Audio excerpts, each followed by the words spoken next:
उपास असताना आपण नेहमी साबुदाण्याची खिचडी, साबुदाणा वडा, भगर, भगरीची आमटी हे सगळे मेनू आपण नेहमी खातच असतो।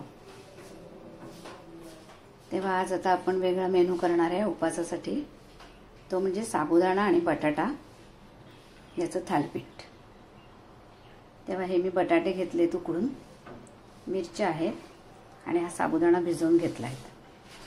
तेव्हा आता आपण करूया बटाटा साबुदाणा थालीपीठ। आता हे बटाटे मी उकडून घेतले, आता ते बारीक किसणीने आपण किसून घेऊया। त्याच्यासाठी मिरच्या घेतल्या आहेत, या मिरच्या मी मिक्सरवरती बारीक वाटून घेते। आता हे 3 उकडून घेतलेले बटाटे मी किसून घेतलेत आणि हा साबुदाणा घेतलाय। 4 मिरच्या मी मिक्सरमध्ये बारीक करून घेतल्या आहेत। आता या साबुदाण्यामध्ये मी हा बटाटा किसून घेतलेला मिक्स करून घेणार आहे आणि ह्या मिरच्या आहेत त्या मिक्स करून घेणार आहे। थोडं मीठ टाकणार आहे। उपवासाला जिरं कोथिंबीर आलं काही वापरत नाही, त्यामुळे मी फक्त ह्याच्यात मिरच्याच घालणार आहे आणि थोडं मीठ घालून ते मिक्स करून घेते।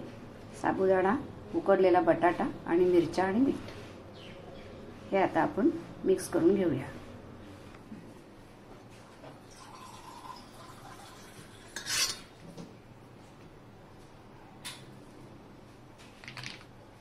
मीठ सर्व मिक्स करून घेते। आता ही थालीपीठ मी साबुदाणा भिजवून करते, नाहीतर तुम्ही साबुदाणा भाजून त्याचं बारीक पीठ करून बटाट्यात मिक्स केलं तरी ते छान होतात। भगर घालून हे थालीपीठ केली जातात। भगर आणि उकडलेला बटाटा स्मॅश करून त्याची ही थालीपीठ करतात, पण आज आपण ह्या पद्धतीने थालीपीठ करणार आहोत। सारखं सारखं तेलकट खायला नको वाटतं आणि ते शरीरालाही चांगलं आहे, त्यामुळे मी थालीपीठ करून दाखवणार आहे। म्हणजे हा पदार्थ जास्त तेलकट होत नाही, वड्यांपेक्षा तो निश्चित कमीच तेलात होतो। त्यामुळे आपण बघूया थालीपीठ रेसिपी। हे सगळं मिक्स करून घेतल्यानंतर मी आता 1 वाटी भगर घेते आणि ही भगर मी आता शिजवून घेते। ही भगर आता धुवून घेऊया स्वच्छ। पाणी आता हे तापायला ठेवलंय, आता याच्यात मी भगर टाकून घेते आणि ती शिजवून घेऊया। यात थोडं मीठ टाकून घेऊया। हे बघा, अशा प्रकारे मी ही भगर शिजवून घेतली। जास्त ओली करायची नाही, थोडी मोकळीच ठेवायची। आणि ही भगर आपण आता हा साबुदाणा बटाट्यामध्ये मिक्स करून घेऊ। जर तुम्हाला बटाटा सेपरेट शिजवायचा नसेल, उकडवायचा नसेल, तर ज्या वेळेला तुम्ही भगर शिजवता त्यावेळेला किसून तो बटाटा भगरीमध्ये टाकला तर तो त्याच्यामध्ये शिजवून घेतला तरी चालतो। तेव्हा आता ही भगर आपण या साबुदाणा बटाट्यामध्ये मिक्स करून घेणार आहे। बघा, जास्त गचगचीत आणि अशी पचपचीत भगर नाही करायची, थोडीशी अशा प्रकारची भगर शिजवून घ्यायची। बघू शकता तुम्ही, हे पहा भगर कशी अगदी मोकळी मोकळी शिजली ती। आता याच्यामध्ये आपण थोडीशी मिरची टाकून घेऊया, कारण आपण भगर घेतली आहे त्यामुळे त्याला थोडंसं तिखट लागेल। मीठ आपण शिजवताना टाकलंच आहे, तेव्हा आता थोडी मिरची टाकून घेऊया आणि आता हे सगळं मिक्स करून घेऊया। अशा प्रकारे आपण उकडलेला बटाटा, भिजवलेला साबुदाणा आणि शिजवलेली भगर मीठ आणि मिरची घालून अशा प्रकारचा गोळा तयार करून घेतला आहे। बघा, अशा प्रकारचा गोळा झाला पाहिजे। अशा प्रकारे आपण गोळा तयार करून घेतला आणि आता आपण त्याची थालीपीठ लावूया। जास्त ओलसर जर तुम्ही केलं, गचगचीत आणि पचपचीत भगर शिजवली तर थालीपीठ लावताना त्रास होतो। तेव्हा अशा पद्धतीने मोकळी भगर शिजवायची आणि मग थालीपीठ लावायची। हे बघा, अशी भगर शिजली पाहिजे। आता आपण थालीपीठ लावून घेणार आहे। हा एक मेनू आहे, किंवा हेच सगळं भिजवून याचे आपण वडे पण तयार करू शकतो, उपवासाचे मेदू वडे। अशा प्रकारेच ती कन्सिस्टन्सी करायची। हेच सगळे पदार्थ घ्यायचे आणि हातावरती असा गोळा तयार करून त्याला मध्ये भोक पाडून अशा प्रकारचे वडे आपण तळू शकतो। हाही एक मेनू।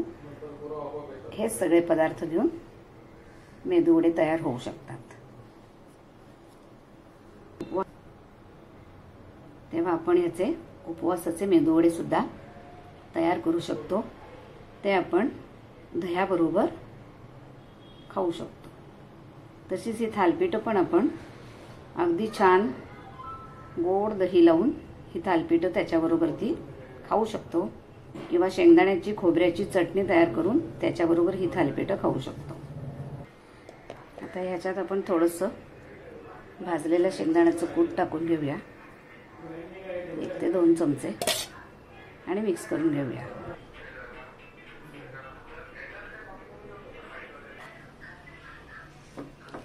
आता तव्यावरती मी हे थालीपीठ असं लावून घेतलंय, बघू शकता। जेवढं आपल्याला बारीक करता येईल तेवढं ते छान थापून घेऊया। थोडंसं अगोदर तेल टाकायचं आणि त्याच्यानंतर ते असं छान थापून घ्यायचंय।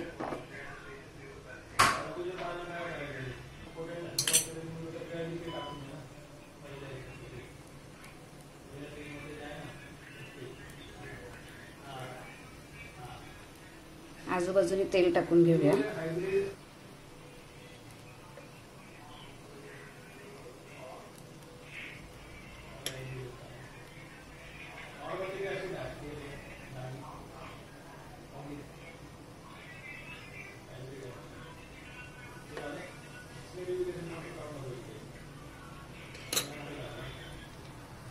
थोडंसं 5 मिनिटं झाकून ठेवूया। ताटली झाकून ठेवल्यामुळे त्याला छान वाफेमध्ये ते छान शिजेल। छान उलथून घेतलंय आपण।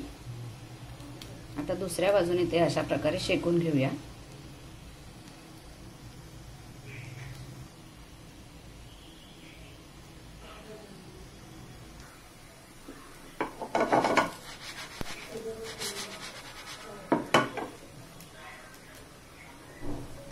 बघू शकतात अगदी चिकटलेलं वगैरे काही नाहीये। भगर, बटाटा, साबुदाणा हे सगळे भिजलेलं आणि शिजल्यामुळे त्याला जास्त शिजवण्याची गरज नाही। पण आपण तव्यावर का ठेवतोय तर ते छान खरपूस व्हावं म्हणून आपण तव्यावर त्याला 5 मिनिटं खरपूस करून घेऊया, म्हणजे ते छान लागतं खरपूस झाल्यामुळे। नाहीतर त्याला शिजवण्याची गरज नाही।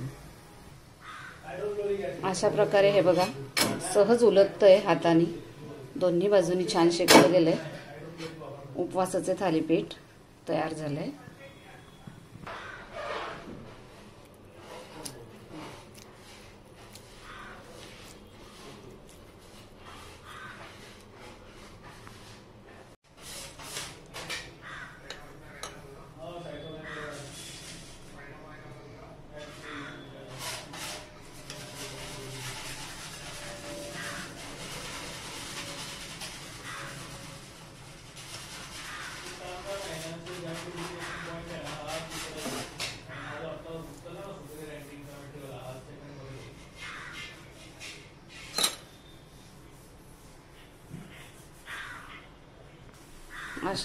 अशाच पद्धतीने आता दुसरं थालीपीठ आपण लावून घेतलंय। 2 मिनिटं झाकून ठेवूया। याच्यासोबत मी कच्चे शेंगदाणे घेतलेत, त्याच्यात 2 लाल मिरच्या टाकल्यात आणि थोडं मीठ आणि याची चटणी करून घेणार आहे शेंगदाण्याची। थालीपीठाच्या सोबत खोबऱ्याची चटणी केली तरीही छान लागते। बघू शकता तुम्ही किती कमी तेलामध्ये ही थालीपीठ होतात। ज्यांना तळलेलं नको असेल त्यांनी अशा प्रकारे कमी तेलाची थालीपीठ करून खावी। आता आपण ते दुसऱ्या बाजूने शेकून घेऊया।